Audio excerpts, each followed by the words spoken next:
Now, one of the things that people love to try to do is determine compatibility based on the sun sign. And some people will do sun, moon, and rising, the big three. Now, this is okay, but it's not adequate. And I'm going to explain to you why. First of all, it's very general. If you're just using sun signs, it's very general. Even with the big three, it's very general.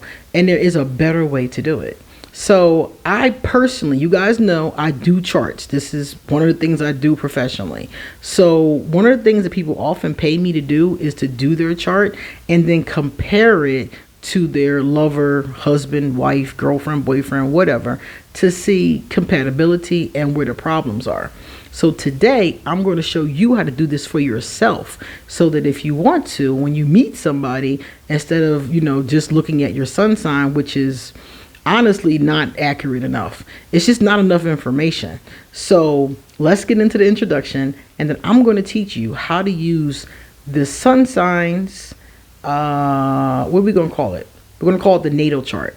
I'm going to teach you how to use the birth chart, or called sometimes birth chart, sometimes called natal chart, to determine compatibility. Okay? All right. My name is QueenAusetHeru, and thank you for joining me for another wonderful edition of Ask an Aquarius.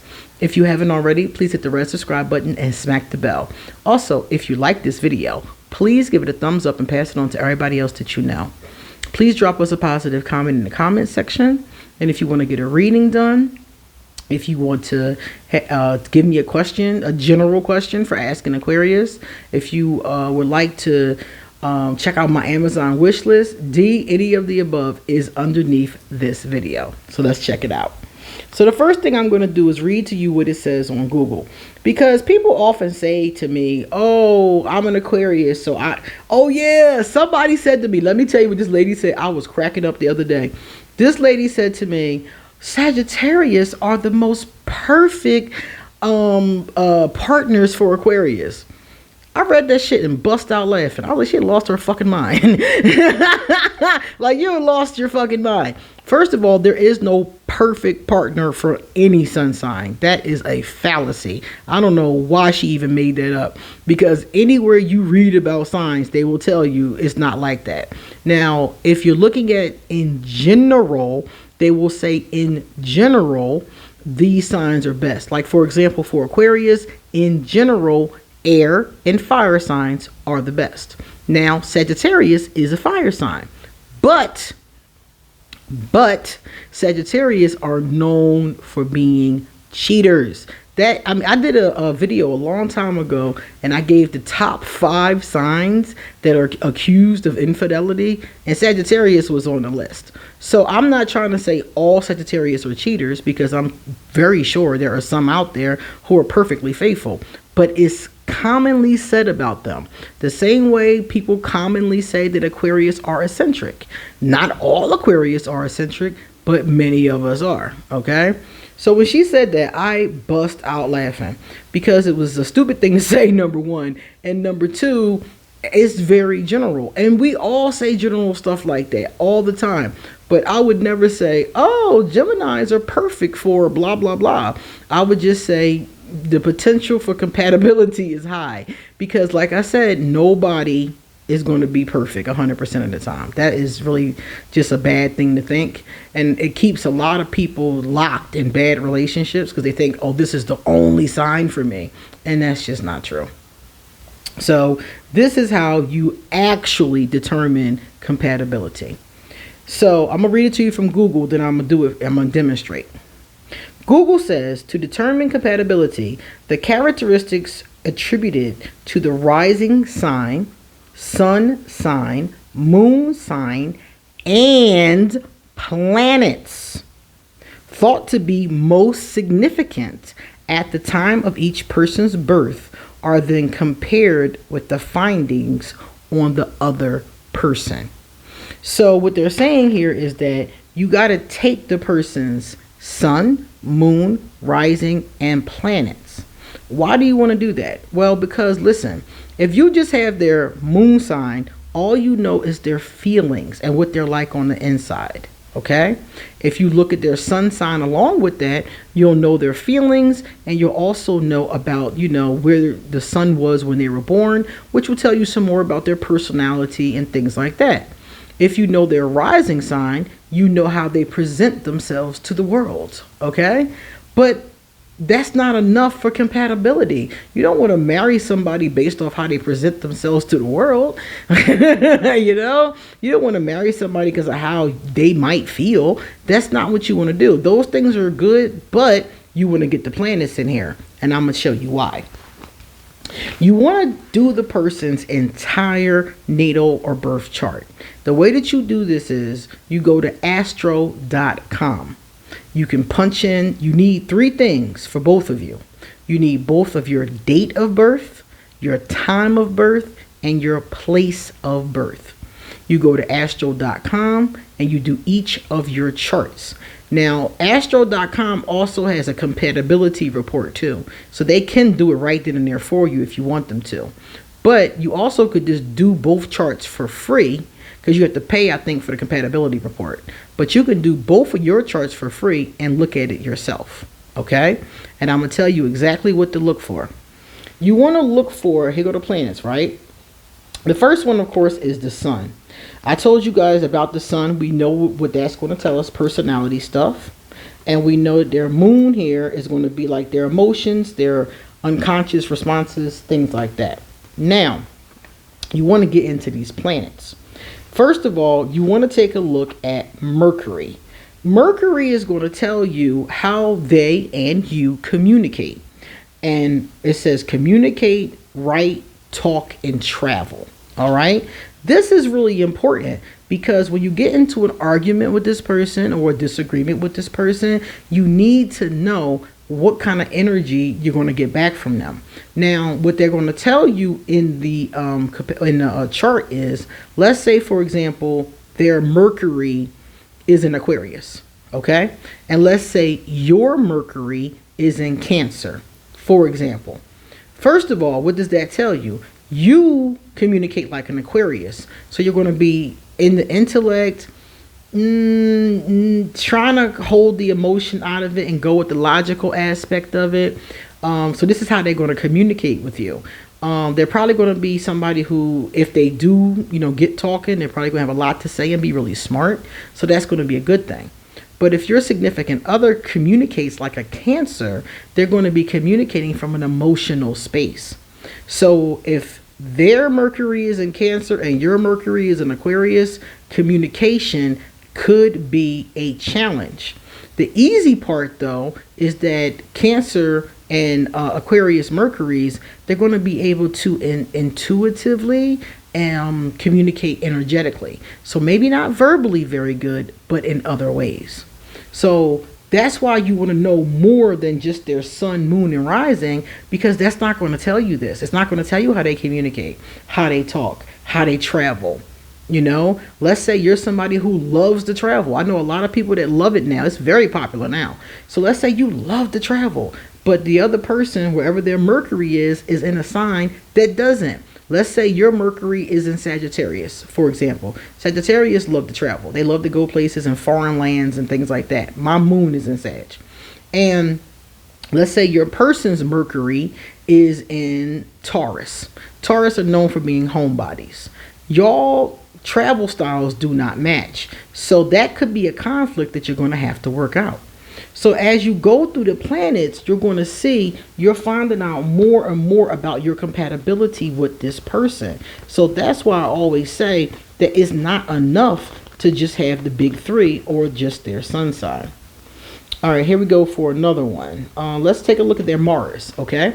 So their Mars is going to be important as well. So your Mars and their Mars. Why is Mars important? Because Mars is how you fight, okay? So if you fight like an Aquarius, you're going to have a vicious fight to you. You're not going to be quick to fight. You're not going to be quick to anger. But if somebody started, you're going to finish it, okay?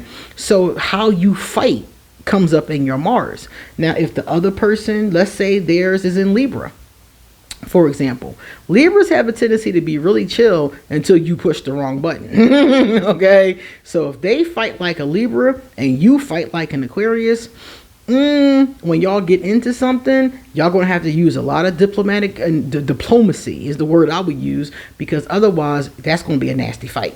Okay, probably not the nastiest, because Libra and Aquarius, their temper isn't the greatest, but they generally don't hurt each other as deeply as some other signs do. So in that particular case, you need to know how that person fights. What else do you need to know? Well, where's one of the most important ones? I'm looking for Venus, because another one you definitely need to know is their Venus. Here it is right here. I knew it was in here. The Venus is the other planet that you need to pay attention to, because the Venus is here. This says their desires, their success, their indulgence. And a lot of times this card too, Venus is you guys know that Venus is the planet of love.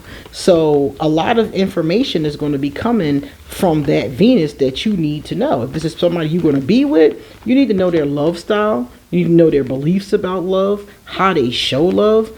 Also, I would get into their love language, because the love language will also help in that vibration. But all of that comes from Venus. So again, you're starting to see how those big three are not telling you all of this. They're not telling you their love style and things along those lines. And that's really important to know. Let me see. And there's another one here that I said was really important. Well, let's just go through all of them. I'm going to go through all of them. This is Neptune. So Neptune is going to tell you about their fantasies, their yearnings, their longings, and potentials for illusions. So you need to know what this person, like their fantasies, what do they want to manifest? What do they want to create? Those things, what are they yearning for? What are they longing for? These are like things they may not always even speak. So this is good information to know, so that you know what your partner is yearning for. And maybe you're both yearning for the same things, and maybe not. So looking at where their Neptune is going to tell you about those yearnings. Then we're going to take a look at their Jupiter. Their Jupiter is going to tell you their confidence, their courage, their belief, and their success, their luck. So if you look at their Jupiter, wherever it is, if they have like I'm going to say a lucky sign, a sign that has good Jupiter compared to yours, that's going to be a good thing. So as you can see, as we're going through this, it's all kind of things coming up in these planets, and it also comes up in the houses, but the planets are in the houses. So you want to know this information. Saturn is the part of you that accepts challenge to gain wisdom. So you're going to want to know their way of being challenged, how they get their wisdom, what do they do with this wisdom. So as you can see, the more you know about this person's chart, the more you're seeing a good picture of who they are. Uranus, your potential for sudden change, enlightenment, and awakening. Aquarius is ruled by Uranus. So if you're dealing with somebody who's an Aquarius, Saturn and Uranus pay very close attention to. Also, another thing, whatever you're dealing with, whoever the person is, whatever planets rule their sun, their moon, and their rising, you want to know those planets as well. Like I said, with Aquarius being Uranus and Saturn. So you want to look at those planets especially. You want to look at all of them, but you especially want to look at those. You also want to look at their Chiron. Chiron is actually not a planet. Chiron, I think, is an asteroid, or it's something really big that they've started counting. And this tells you their healing power, their empathy, and their ability to teach or learn remedies. So you want to know, how empathic is this person going to be? Are they going to be understanding and compassionate to you when you're having a problem, or if you have children with them? So as you can see, it's more than just the big three that's going to feed your understanding of this person. And the last one I have here is Pluto. Pluto says your ability to transform, take a big leap forward, and rebirth. So that's going to be extremely important as well. And remember, the planets that are closer to Earth are going to have the biggest impact, but they all have an impact. So this impact coming from Pluto is going to help you see, well, Can they transform? If something goes wrong in their family, is this person going to be able to transition from one thing to the next, or they going to get tripped up and leave me holding the bag, you know? So like I said before, when you want to know about a person, if you want to know about your compatibility, or if you want to know about yourself, don't just look at the one or the big three. Look at that whole chart. Then, I'm not going to go into this now, but I did mention it earlier. Where is these planets? What house are they in? That's going to become important too. So you want to take a look at more than just, oh, I'm a Libra and this person is a Capricorn. That's not enough, because that's only telling you the general information that I can read on any horoscope in in Rite Aid. You know what I'm saying? The moon, the rising sign, and it gives me a little bit more, but still not enough. Also in that Venus, by the way, you will see if they are a cheater. Remember we talked about Sagittarius, and I was telling you that this person thinks Sagittarius are so perfect. Well, if you find out about where that Venus is, she might be right. That person might be a decent, faithful individual. Look at the Venus, you see? So there's other things in this chart that are going to tell you exactly what you need to know. And the big three is just not enough. So if you want to look at the big three and use that by itself, you're going to get 25% of what you could have learned about this person. But if you go to astro.com and print out these charts and then look these up, it's going to be very easy. Now, trying to understand what it means is not easy. Deciphering the chart, interpreting the chart. That's why a lot of people pay astro.com for the compatibility report, because they'll do all of that for you. If you're going to do it yourself, you're going to have to get an astrology book, and then one by one look at their planets and what house they're in, look at your planets and what house they're in, and see if they match each other. If they match, it's gravy. If they don't match, those are challenges sometimes. Sometimes we all know opposites attract. So it depends on what you find. But that's how you do it. Now, Amazon.com has a lot of beginner astrology books. The other day I posted one that I was looking at. But there's a lot of them. Go out there, get a beginner astrology book, or use Google. Google has all this information. So either one of these. Another thing is that there's different types of astrology. There's Western astrology. There's real sky astrology. I use Western astrology. That's the basic one that you usually see. But you also can check out if you want to use, I think it's like 3 or 4 others, based on the same stars, but they look at it differently, Like, for instance, I remember somebody told me one of them is called, I think, Vedic astrology. I don't know anything about it. Just heard the name. And the person was telling me that they use that kind. Real sky, another person was telling me they were studying real sky. So there's other things you can study. So when you hear me talk, I'm talking about Western astrology, because that's what I've been trained in so far. So that's how you use the actual data to get the answers that you want. Now, based on that, you will have a pretty decent look at what this person's values are. You're going to have a pretty decent look at if they are a cheater or not, or if they believe in infidelity, or if that might be a problem. You're going to see about their feelings about children or not. A whole bunch of stuff. Their spirituality, a whole bunch of stuff is going to be in there. When I do an interpretation, it's 8 to 10 pages long, because I do the chart, and then I interpret each section underneath the chart. And that way people can see, and that's just one person. Everybody, I do the whole chart for one person. And then if they ask me to do compatibility, I do their person, their lover, whoever it is. And then I do the comparison. So that's even longer. It's 8 pages per person. And then it's the comparison of will they be able to actually make it, So if you want to know, that's how you do it. Okay. All right, cool. Now let's take a look, guys. All right. We're going to take a look at some positive comments. I think I've been talking too much.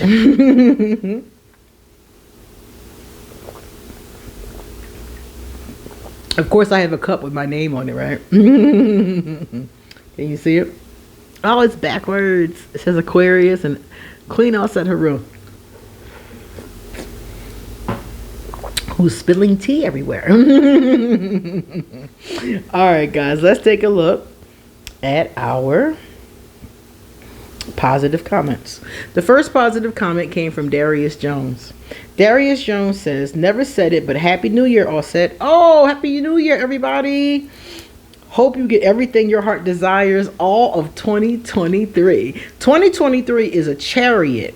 So anybody that knows about tarot, it's the chariot card for 2023. If you don't know what that means, Google the chariot tarot and it'll give you some of the interpretations. Generally, it's about triumph, success, going forward. It's very positive energy. Sometimes it's a very sexual energy too. All right. And Queen Koi Solopreneur Spirit.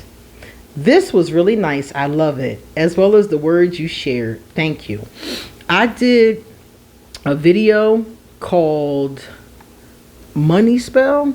I think it's called Lakshmi's Money Spell. That's the one she's talking about. And if you need a steady flow of money, especially if you're an entrepreneur or you work for yourself, check out that video. Lakshmi's Money Spell. I will try to put it up here if I remember. I don't always remember in the editing process. So if I ever forget, let me know because I can always add it in later. All right, we're done. All right, guys, you come back soon because I got a lot more to say. See you later.